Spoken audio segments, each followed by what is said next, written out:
Assalamualaikum warahmatullahi wabarakatuh.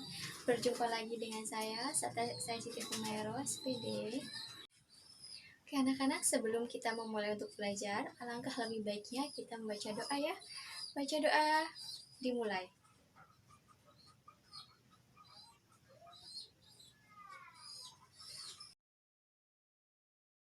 Assalamualaikum warahmatullahi wabarakatuh. Doa sebelum belajar. Raditu billahi rabba wa bil islami dina wa bi muhammadin nabiyya wa rasula rabbi zidni ilma warzuqni fahma. Assalamualaikum warahmatullahi wabarakatuh. Selamat pagi semuanya. Bagaimanakah kabar kalian? Semoga kabar kalian dalam keadaan sehat walafiat ya. Oke anak-anak, hari ini kita memulai untuk belajar ya. Jangan lupa patuhi protokol kesehatan dengan cara menjaga jarak. Yang kedua adalah mencuci tangan di air yang mengalir. Yang ketiga adalah mengurangi mobilitas. Yang keempat adalah menjauhi kerumunan. Dan yang terakhir adalah jangan lupa kalian memakai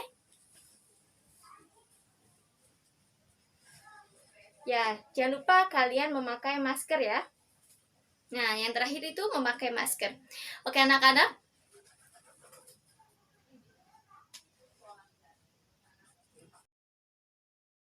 Nanti kalian diharapkan untuk mengerjakan soal latihan ya, sebagai bahan evaluasi kalian ketika kalian sudah belajar. Oke, selamat mengerjakan nanti ya setelah pembelajaran ini. Oke, anak-anak, hari ini kita akan belajar KD-nya itu masih sama ya seperti minggu kemarin, yaitu menemukan unsur-unsur teks berita baik yang dibaca atau yang didengar ya. Nah, tujuan pembelajaran hari ini siswa diharapkan mampu mengetahui unsur-unsur teks berita baik yang dibaca atau yang didengar. Kemudian siswa juga dapat memahami apa sih struktur dari teks berita. Jadi ada berapa macam nih strukturnya begitu. Oke anak-anak, masih ingatkah kalian apa sih yang dimaksud dengan berita? Kita sudah mengulas ya berita. Nah, kalian pasti tahulah berita itu apa. Berita itu suatu informasi ya yang dipublikasikan berdasarkan fakta. Begitu, atau peristiwa dari kejadian-kejadian yang baru terjadi. Begitu. Di sini Ibu akan menjelaskan tentang unsur-unsur berita.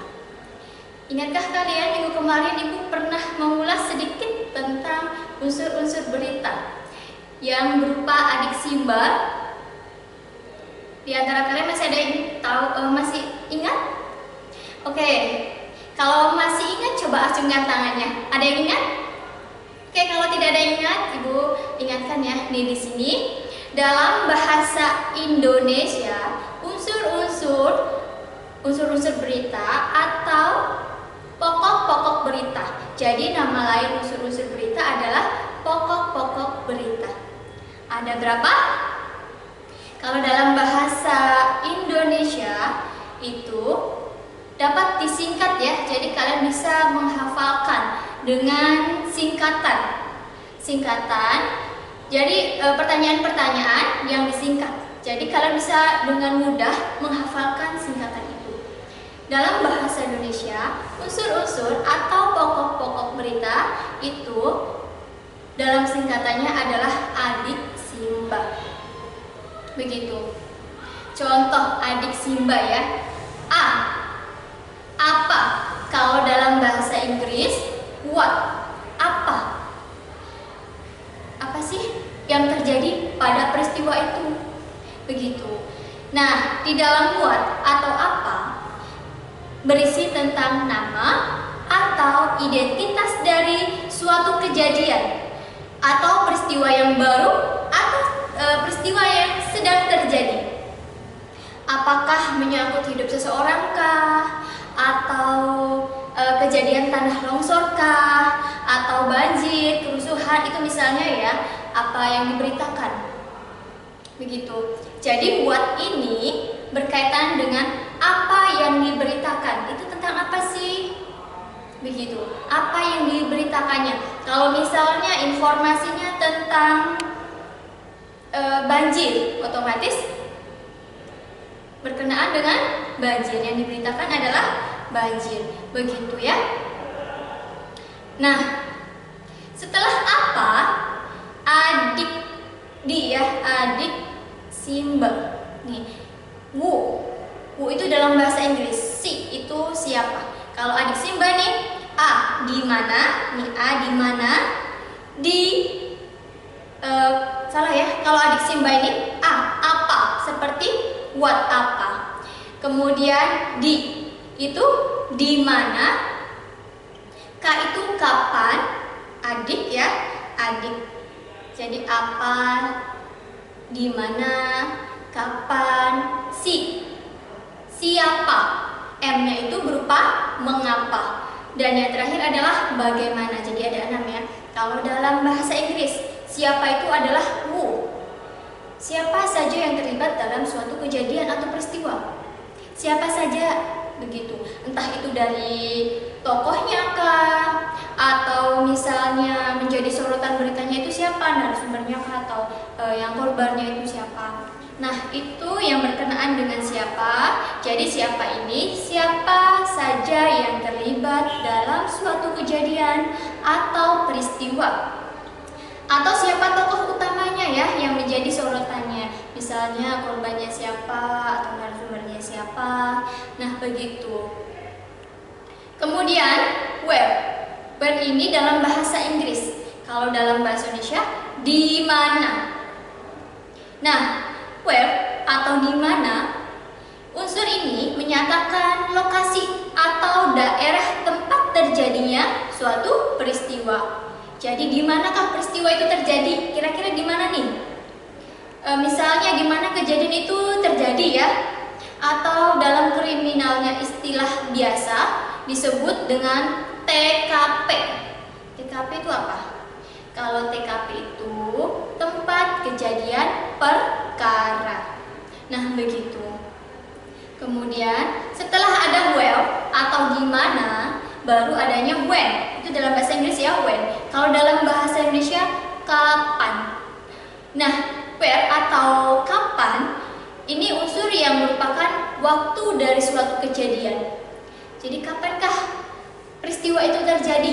Kapankah kejadian itu terjadi? Begitu. Atau kapankah suatu kejadian atau peristiwa itu yang dilaporkan? Bisa mencakup tanggal, bisa mencakup hari ya, bisa juga mencakup jam. Jadi ada tanggal, hari, jam, menit, atau umumnya seperti pagi, sore, malam, siang, begitu. Itu yang terjadi pada isinya yang ada pada when atau kapan. Nah, selanjutnya adalah when. When itu dalam bahasa Inggris. Dalam bahasa Indonesianya adalah mengapa. Mengapa. Jadi mengapa ini berupa alasan. Alasan mengapa peristiwa atau kejadian yang dilaporkan dapat terjadi. Unsur ini juga mencakup untuk mengetahui secara detail ya penyebab dari suatu peristiwa yang telah terjadi. Jadi alasannya apa? Mengapa misalnya nih ada suatu kejadian tabrakan di jalan, misalnya jalan apa gitu. Kemudian mengapa kecelakaan itu terjadi? Begitu, apakah ada kenapa misalnya ada faktor apa begitu? Mengapa? Ada alasannya ya. Nah, yang terakhir adalah who dalam bahasa Inggris. Kalau dalam bahasa Indonesia adalah bagaimana. Begitu. Bagaimana keadaan atau proses terjadinya suatu kejadian atau peristiwa, termasuk akibat ya yang ditimbulkan atau justru yang diharapkan dari peristiwa tersebut. Jika peristiwa adalah acara yang sengaja dibuat, maka itu konser amal atau pentas seni dan sebagainya, banyak sekali. Jadi bagaimana itu menjelaskan kembali bagaimana keadaan atau prosesnya terjadinya suatu peristiwa. Oke, intinya pertanyaan dari adik Simba A. Apa? Nah, apa ini menanyakan tentang apa yang diberitakan, begitu. Misalnya beritanya berisi tentang kebanjiran. Nah, berarti memberitakan tentang banjir. Kemudian di mana? Jadi adik Simba itu apa? Di itu di mana? Kalau di mana itu menyatakan tentang tempat terjadinya suatu peristiwa, begitu. Atau dalam istilah kriminalnya biasa disebut dengan TKP, tempat kejadian perkara. Nah, adik ya, tadi A sudah, D sudah, baru K ya. Kalau K itu apa? K itu yang tadi Ibu jelaskan adalah pertanyaan dari kapan. Kapan itu merupakan waktu dari suatu kejadian peristiwa. Dapat berupa mencakup tanggal, hari, kemudian jam, menit, atau misalnya pagi, siang, sore, malam, hari, begitu ya. Kemudian tadi adik ya, berarti masuk ke dik. Si itu menanyakan tentang siapa. Siapa saja yang terlibat dalam suatu peristiwa atau kejadian itu. Nah, itu si. Kemudian adik sim ya, berarti ada M, huruf M. M itu tentang mengapa. Mengapa ini berisi tentang alasan mengapa suatu peristiwa terjadi ya. Kemudian Simba, Ba-nya itu bagaimana. Nah, di dalam bagaimana ini menanyakan tentang proses terjadinya suatu peristiwa. Nah, anak-anakku, di sini Ibu sudah menjelaskan unsur-unsurnya ya. Sekarang kita lanjut ke struktur yang ada pada teks berita. Oke, simak baik-baik. Siapakah yang di antara kalian yang sudah mengetahui atau sudah membaca materi tentang struktur yang ada pada teks berita? Coba acungkan tangan. Ada yang bisa? Oke, ya. Struktur yang ada pada teks berita ini, strukturnya itu bisa kita lihat dari segi piramida terbalik. Kalian pernah melihat piramida? Kalian pernah melihat bentuk piramida? Adakah di antara kalian yang pernah melihat misalnya bentuk gambar piramida, entah itu dari internet atau dari media yang lainnya? Pernah tidak? Nah, oke. Coba nanti kalian bisa melihat bentuk piramida terbalik. Dari sini bisa ya. Sini ada. Nah, ini bentuk dari piramida terbalik. Di sini ada ya. Coba perhatikan ya semuanya. Di sini ada bentuk piramida terbalik. Struktur teks berita bentuknya seperti piramida terbalik. Kenapa piramida terbalik? Di sini ada 3 bagian ya. Ada 3 bagian piramida terbalik yang tersusun dari atas, tengah, dan bawah. 1, 2, 3 ya. Nah, oke. Yang di atas ini itu adalah lid, atau lid itu dalam bahasa Inggris ya. Kalau dalam bahasa Indonesia itu adalah kepala. Sama seperti kalian. Ada kepala, ada badan, ada kaki ya. Tapi kalau dalam teks berita strukturnya bagian bawah itu adalah ekor. Nah, coba perhatikan lagi ya. Di sini ada kepala berita, kemudian badan berita, dan yang terakhir adalah bagian ekor. Nah, yang kepala berita, setiap berita itu ada unsur-unsur berita yang tadi sudah Ibu jelaskan. Kemudian sekarang struktur berita. Kepala berita atau disebut juga dengan lead merupakan bagian yang dianggap paling penting. Jadi yang paling penting yang ada pada suatu berita adalah lead di kepala beritanya, ada di atas ya. Itu ada di nomor 1 yang paling atas. Semakin ke ke bawah itu semakin tidak berisi informasi yang disajikan atau informasi yang ada pada suatu berita. Kepala berita itu isinya tentang unsur-unsur utama berita berdasarkan 5W1H. Itu dalam bahasa Inggris yang tadi Ibu jelaskan, ada what, ada when, ada where, ada we, ada who.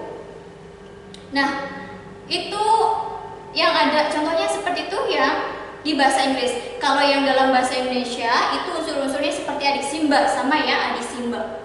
Apa, di mana, kapan, mengapa, siapa, dan bagaimana. Nah, dalam kepala berita itu unsur-unsurnya mencakup apa, di mana, siapa, dan kapan. Jadi hanya ada 4 ya, hanya ada 4 bagian yang ada pada kepala, yang ada pada kepala berita.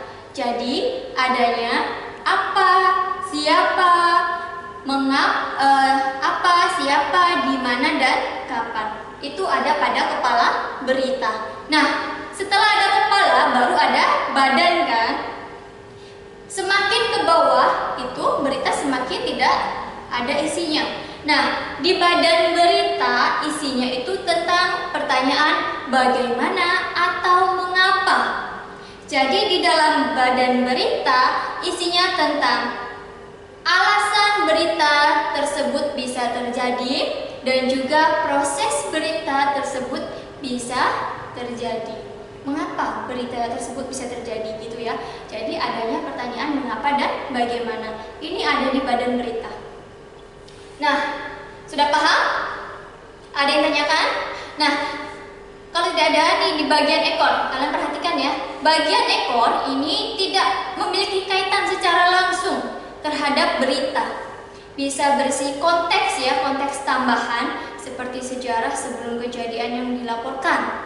Nah, kalau di dalam bagian ekor ini biasanya berisi tentang narasumber. Begitu. Jadi Ibu ulangi sekali lagi, kepala berita hanya ada 4 pertanyaan. Isinya hanya ada 4 pertanyaan. Yang pertama, apa, siapa, di mana, dan kapan. Itu dalam kepala berita. Kalau dalam badan berita hanya ada 2 pertanyaan yang mencakup pertanyaan bagaimana dan mengapa, atau bisa dibalik mengapa dan bagaimana. Begitu. Kalau dalam ekor berita ini berisi tentang konteks tambahan ya yang berkaitan secara langsung terhadap berita. Misalnya tentang berisi narasumber, narasumbernya siapa, mengatakan apa, begitu. Ada yang tanyakan? Oke, kalau tidak ada, jadi hari ini kita sudah belajar, Ibu simpulkan ya, kita sudah belajar tentang unsur-unsur berita, kemudian struktur berita, struktur berita, unsur-unsur berita. Unsur-unsur berita ada 6. Kalau dalam bahasa Indonesia bisa disingkat dengan adik Simba yang berupa pertanyaan-pertanyaannya. Nah, kemudian kalau yang struktur itu ada berapa? Ada 3. Kalian harus ingat ya. Struktur berita itu ada 3. Yang pertama, kepala, badan, dan ekor. Begitu. Anak-anak, setelah pembelajaran jangan lupa kalian mengerjakan tugas sebagai evaluasinya. Ibu akhiri sampai sini. Wassalamualaikum warahmatullahi wabarakatuh.